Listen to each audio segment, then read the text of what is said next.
Assalomu alaykum hammaga. Sizlarni yana kanalimda ko'rib turganimdan juda ham xursandman. Bugun kiber xavfsizlik bo'yicha sizlar bilan ikkinchi darsimiz. Bugungi darsimizda sizlar bilan amaliy kirish qilamiz. Ya'ni bizning Windows operatsion tizimimizga, ya'ni Linux o'rnatamiz. Linux bu nima? O'sha kiber xavfsizlik va hakkerlarni, dasturchilarni eng yaxshi ko'rgan sevimli quroli hisoblanadi, asosiy quroli hisoblanadi. O'shani Windows tizimimizga virtual muhitda o'rnatamiz. Demak, Linux so'zi nima? Linux so'zi kernel hisoblanadi, yadro hisoblanadi. Uni 1991-yilda Linus Torvalds degan odam, yosh student o'ylab topgan. U Unixga asoslangan va u juda ham ko'p distributlari bor Linuxlarning, ya'ni ochiq manbali bo'lgani uchun hamma o'ziga moslab kodni o'zgartirishi, butun o'sha kernel operatsion tizimi o'ziga moslashi, o'zining sohasiga moslashi mumkin bo'ladi va bu kiber xavfsizlik olamida ham juda ham ko'p nima deydi? Kiber xavfsizlik sohasidagi mutaxassislar ishlatadi, juda ham ko'p. Demak, kelinglar, men ekranimni share qilaman. Mana men hozir ko'rib turganingizda oddiy Windowsdaman. Bizga nima kerak? Chrome yoki Brave brauzer ishlatamiz. Birinchi o'rinda buning uchun virtualbox.org saytidan va VirtualBox'ni skachat qilamiz. VirtualBox nima? VirtualBox bizga bir vaqtda bitta kompyuterdan, vaqt mashinasida bilsanglar bo'ladi. Bir qancha operatsion tizimlarni ishlatsak bo'ladi, ya'ni bitta kompyuterdan bir qancha Windows, Linux yoki Mac ishlatsak bo'ladi agar macOS agar kompyuteringizga ko'tarsa. Demak, virtualbox.org saytiga kirdik.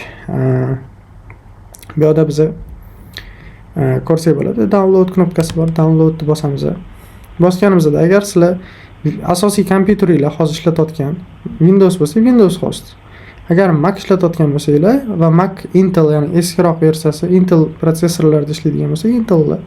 Agar Mac OS hozirgi M protsessorlar, M1, M2 va shunga o'xshagan protsessorlarda bo'lsa, Apple Silicon Hosts. Agar Linux ishlatayotgan bo'lsangiz, Linux Solaris bo'lsa, Solaris. Bizga hozir bu yerdan Windows kerak va biz Windows ustiga borib bir marta bosamiz. Va bu yerdan загрузкini tanlab yoki masalan inglizcha operatsion sistemasi download tanlab saqlanib qilamiz. Kutib turamiz. Va shu borada bizga Linux kerak bo'ladi.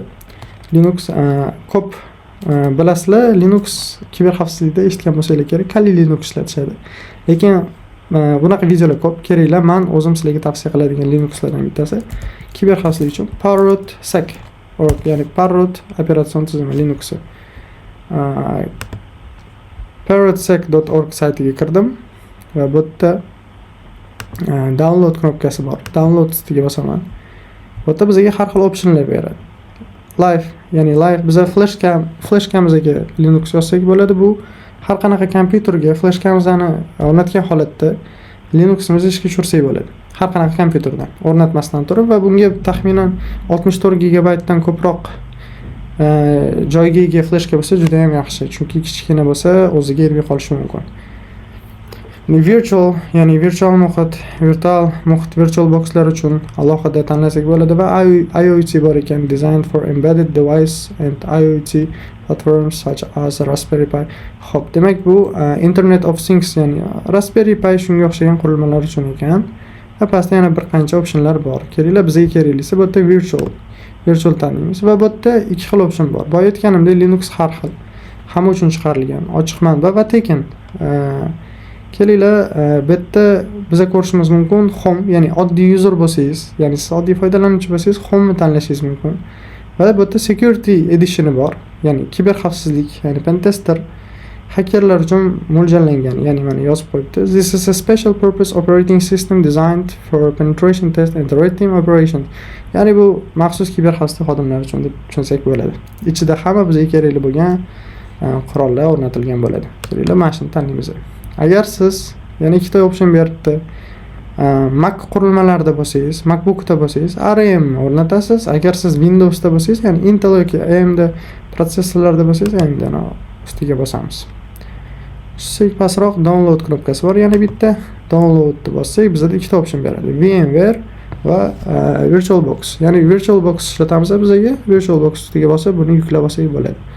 Men allaqachon yuklab olganman, chunki 7 gigabaytli salkam juda ham vaqt olishi mumkin, shuning uchun oldindan yuklab qo'ydim. Va VMware bor, bu ham VirtualBoxga o'xshab ishlaydi va uni agar sizlarning imkoniyatingiz ko'tarsa, VMware o'rnatishinglarni maslahat beraman. Premium versiyasi bor, pulli. anchagina tezroq ishlaydi va ko'pgina imkoniyatlari bor. Kelinglar, demak, VirtualBox'imiz o'rnatib bo'lindi. O'zini katta joy olmaydi.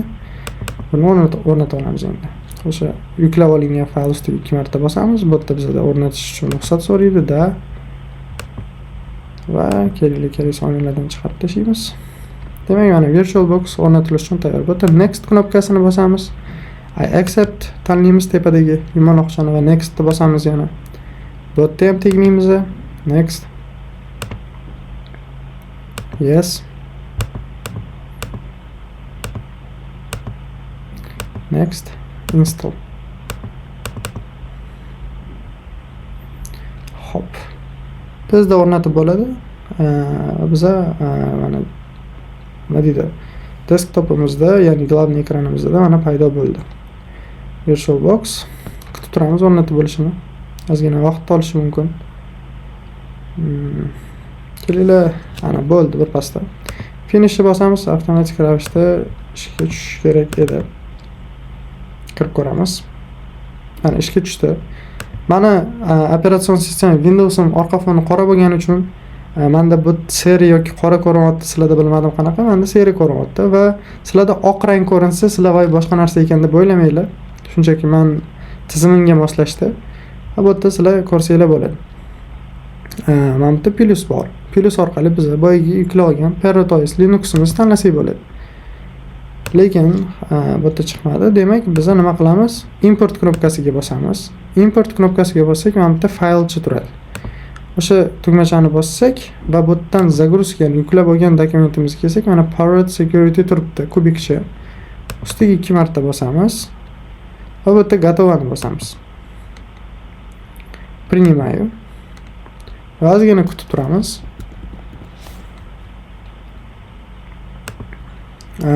Butun konfiguratsiya fayllari yuklab olishini kutamiz. Kelinglar, men pauzaga qo'yib turaman vaqtni tejash uchun. Demak, o'rtoqlar, mana yuklab bo'lindi. Sizlarga shu bilan birgalikda aytib ketmoqchiman, что Linux'ni juda ham ko'p turlari bor. Ubuntu, Debian, Mint yoki bo'lmasam CentOS degani bor edi, Red Hat degani bor, Kali Linux, Proteus, har xil turlari bor va Arch Linux degani bor. Va bilsanglar, hozirgi o'sha Android ishlatsanglar, telefoningizlar Android ustida ishlasa, demak o'sha Android ham Linux nima deydi, ishlatib turadi. Linux ustiga qurilgan bo'ladi. Linux juda ham ko'p taniqli kompaniyalar ishlatadi serverda, ya'ni NASA, Tesla, Google, Facebook va shunga o'xshagan ko'pgina kompaniyalar Linux ishlatadi serverda. Chunki Linux ochiq manba, o'zlariga moslashadi. Xavfsizlik jihatdan ham yaxshi. Xavfsizlantirish va hujum qilish uchun ham kiber xavfsizlikda ishlatishadi asosan. Va undan tashqari yana nima desam bo'ladi? Linuxni juda ham nima deydi, kuchsizroq bo'lgan kompyuterlar ham ko'tara oladi. Demak, mana yuklab oldik. Ya'ni o'rnatib oldik. Endi mana bu yerda ko'rsanglar bo'ladi. Sizlarni o'sha VirtualBox ilada Linux o'rnatilgan bo'ladi. Mana bu yerda настройкаga kirib yoki settingsga kirib, biz bu yerdan sistemadan operativniy pamyat, ya'ni RAM-ni bu yerda bersak bo'ladi. O'ng tomonda ko'rib turibsizlar, 5 GB, 6 GB, 2-3 bersanglar ham yetadi. Men kelinglar, to'rdan sal ko'proq beraman, 5 beraman. Va bu yerda protsessorga kirsanglar, bu oxirida turgan bo'lishi mumkin yoki har xil va qizilga o'tkazib olmaslikni tavsiya qilishadi. Yashildan nima deydi, yashilgacha bo'lgan joyga tanlasanglar bo'ladi. Kelinglar, mana maksimum berdim va set degan joyiga kirsanglar, sizlarda mana o'zi net turadi. Natdan sizlar setWayMost yoki bo'lmasam ingliz tilida bo'lsa bridge adapter deganiga o'tkazasizlar. Bridge adapterga o'tkazasizlar. Va bu yerda OK'ni bosasizlar. Va bu yerda запустить или run degan knopka bo'ladi. O'shani bossanglar Linux ishga tushishi kerak. Agar qanaqadir muammolar keladigan bo'lsa, o'rnatayotganinglarda har xil muammolarga duch keladigan bo'lsanglar, izohlarda yozinglar, birga ko'rib chiqishga harakat qilamiz. Chunki baribir kiber xavfsizlik xodimlari Sherlock Holmesga o'xshaydi. har doim nimadirlarni troubleshooting qiladi, ya'ni muammolarni hal qiladi va bu narsa sizlarni tezda nima deydi, boshqa tezkor situatsiyalarga kelib qolganda force majeure tezda muammoni hal qilishinglarga yordam beradi. Mana bizning Linux ishga tushdi. X bosarsam bo'ladi o'ng tomondagi. Mana ko'rib turibsizlar, mana buni pastga tushirib qo'yaman. Orqada Windows ishlab turibdi. Va shu bilan birgalikda bir vaqtda men Linux ishlatyapman. Kelinglar, mana katta qilib qo'ysam bo'ladi ekranimni. Ctrl, mana Ctrl bilan F bosadigan bo'lsanglar, sizlarda mana shunaqa yozuv chiqadi. Bosib turib, Ctrl bosib turib F bosinglar yoki переключить bosinglar, ekraningiz katta bo'ladi, ya'ni to'liq ekranga o'tadi. Agar sizlar buni mishkani pastga olib kelsanglar, bu yerda mana oynacha chiqadi. Oynacha orqali mana pastga tushirib Windowsga o'tsanglar bo'ladi. Bir vaqtda ikkita operatsion tizim ishlatyapmiz. Linuxda nima ko'rsak bo'ladi bu yerda? Bizda parrot, ya'ni bizani Windowsda My Computer deysizlar va o'sha narsa. Bu yerda application dasturlar, kiber xavfsizlik uchun kerak bo'ladigan har qanaqa bizga kerakli dasturlar o'rnatilgan bo'ladi tayyor. Buni pen testingga kirib, o'tdan bizga kerakli dasturlarni ishlatsak bo'ladi va buni agar nima deydi, sizlarning tajribangiz bo'lmasa, bilib-bilmasdan ishlatishingizni maslahat bermayman. Va yana shuni e'tiborga olishimiz kerak, Linux tizimi fayllar bilan ishlaydi, ya'ni hamma narsa fayl.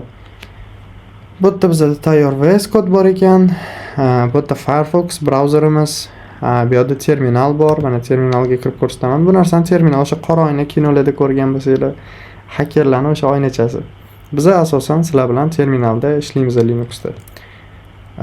Terminalni qanaqa qilib tushunsak bo'ladi? Biz tizim bilan insonni o'rtasidagi bog'lab turadigan bitta переводчик, ya'ni translator deb tushunsak bo'ladi. Tarjimon deb tushunsak bo'ladi. Endi biz har qanaqa buyruqlarni berib, tizimni ishlatsak bo'ladi. Hop. Demak, bugungi darsimiz shu. Kelinglar, endi keyingi darsda sizlar bilan macOS, ya'ni MacBooklarga qanaqa o'rnatishni ko'rib chiqamiz.